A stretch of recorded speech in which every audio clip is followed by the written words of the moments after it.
So I'm calling this lecture, How Did We Get Here and Where Are We Going?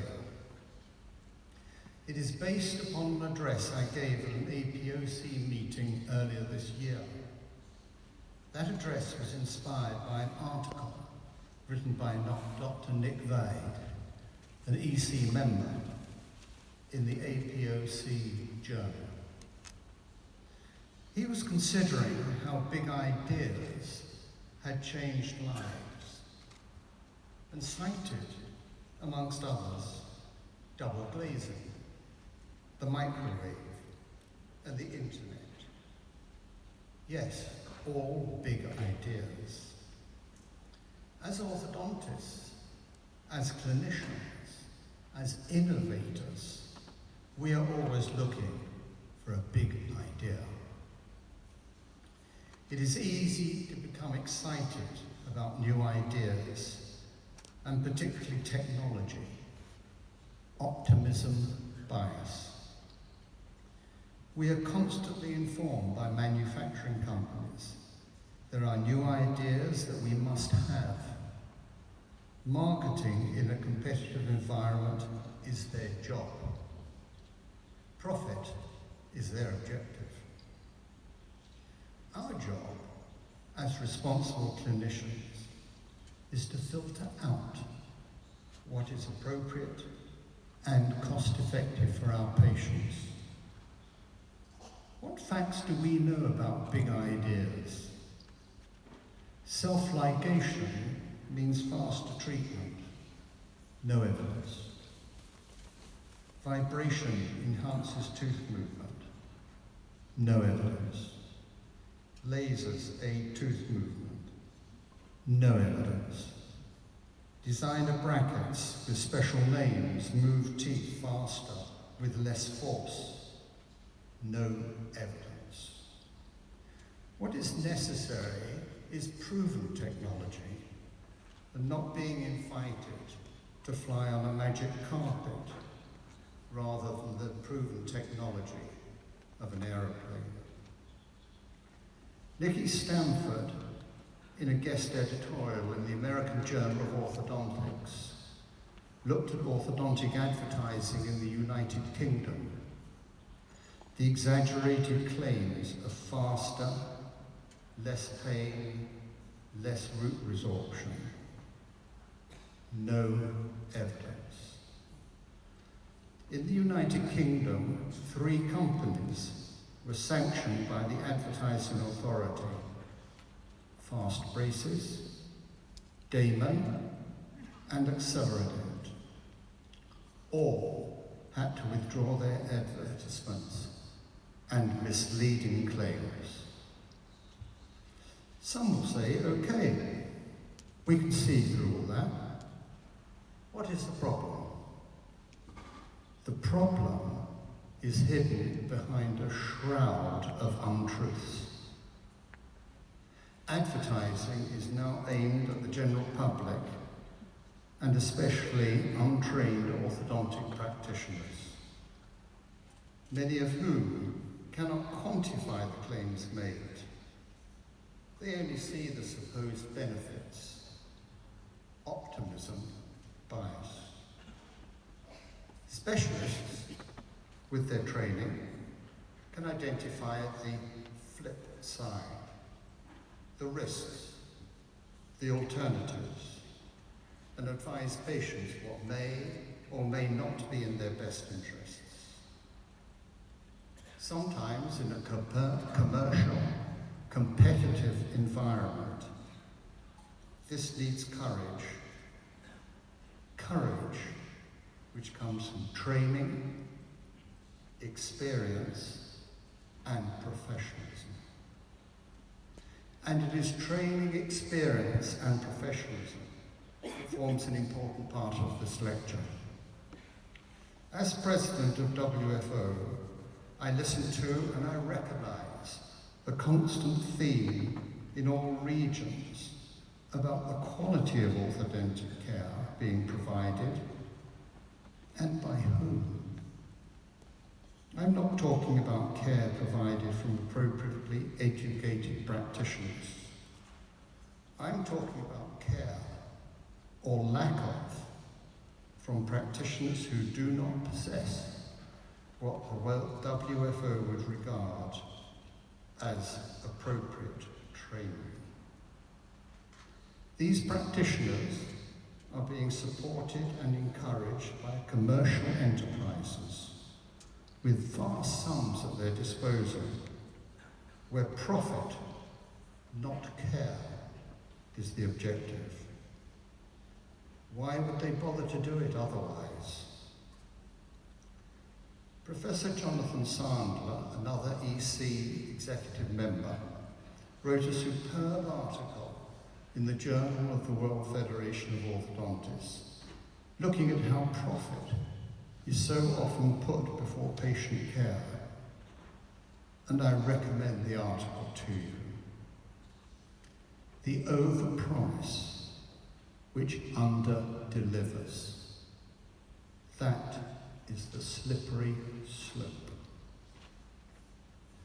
Commercial advertising to the public has distorted the marketplace, where anyone without specialist education can set up their office. Professions are running the danger of becoming trades. The third-party virtual orthodontist at the other end of the computer, providing diagnosis, treatment planning, and appliance construction. This is take-away McDonald's orthodontics.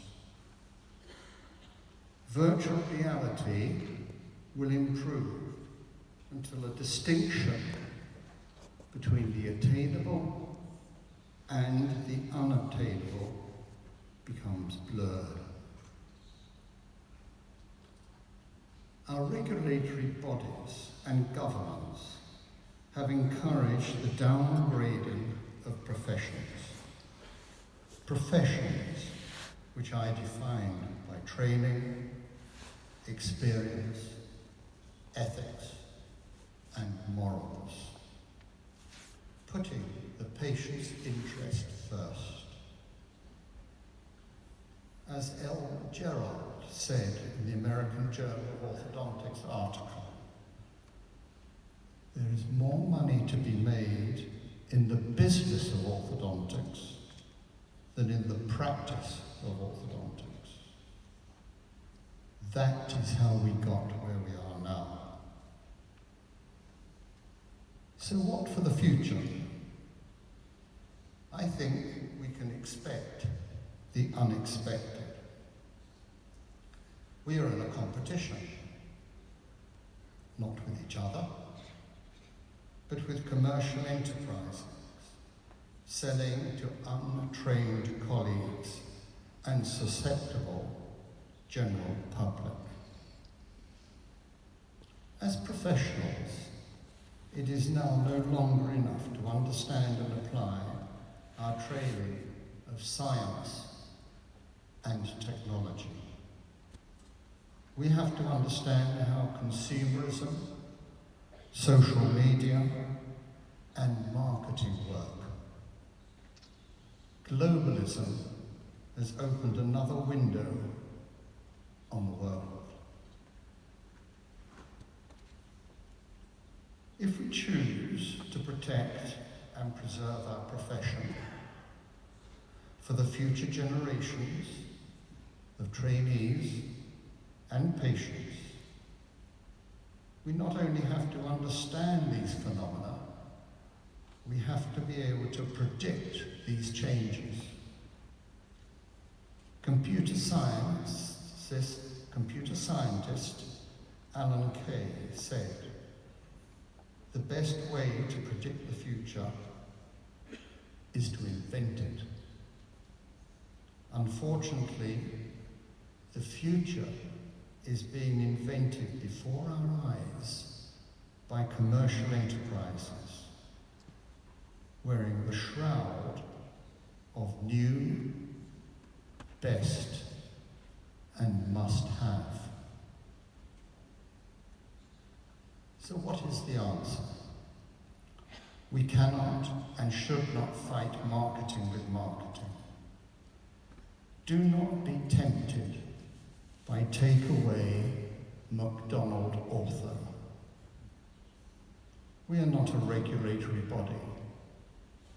We cannot police.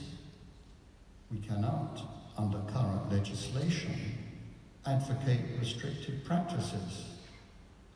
Orthodontics, only by orthodontists. As educated orthodontists, we're at our most vulnerable and open to criticism when, in all honesty, we comment that certain treatment methods may be futile and invariably harmful. We would be hitting our head against a brick wall and trying to swim against the tide of commercial advertising and the tsunami wave of profit motives.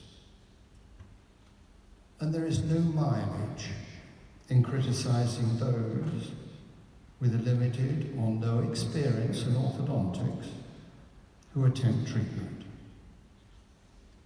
The results speak for themselves, and in my opinion, the ever-increasing malpractice claims should be a touchstone, not only to individuals, but to regulatory bodies who, in my opinion, have failed to live up to their responsibilities of protecting the public. We should be positive, whilst drawing attention to failure, demonstrate and publicise the advantages of appropriate training and education. So where are our strengths? What professional stamp do we have that cannot be bought in the McDonald Ortho takeaway shop? Training. Training which demonstrates reliability, validity, and professionalism. This is the unwritten contract that we have with our patients. Professionalism, quality assurance, which the WFO does through encouraging and supporting orthodontic boards. It is these boards which are able to provide the professional passport to the next generation. A passport that cannot be taken away, that only can be gained by dedication and hard work. That is our unique selling point, and within the marketplace, it's the best seller. To be open and brave about our toolbox. One tool does not fit all. You, as a patient, have your individual characteristics. Not every shirt in the shop will fit you. You, as an individual, must choose. But I, as an orthodontist, know how to offer you a choice. From my toolbox, which I know works and comes from scientific background. It has taken me years to safely know which appliance to use. And it has taken me even more years to know when not to use it. There are initiatives such as the World Orthodontic Health Day, an innovation and promotion by the WFO, opening up awareness and choices, the clear advantages of treatment by appropriately educated practitioners, and choices that are made on evidence and not veiled apparent benefits and commercialism.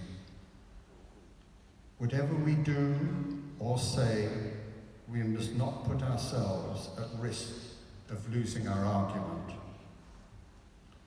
The WFO executive has taken these matters into consideration and is exploring logical and legal ways of supporting our fellows, avoiding alienating generalist colleagues when we know that a patient's best interests are served by professionals working together and ensuring that patients have access to the best evidence-based advice for their particular malocclusion.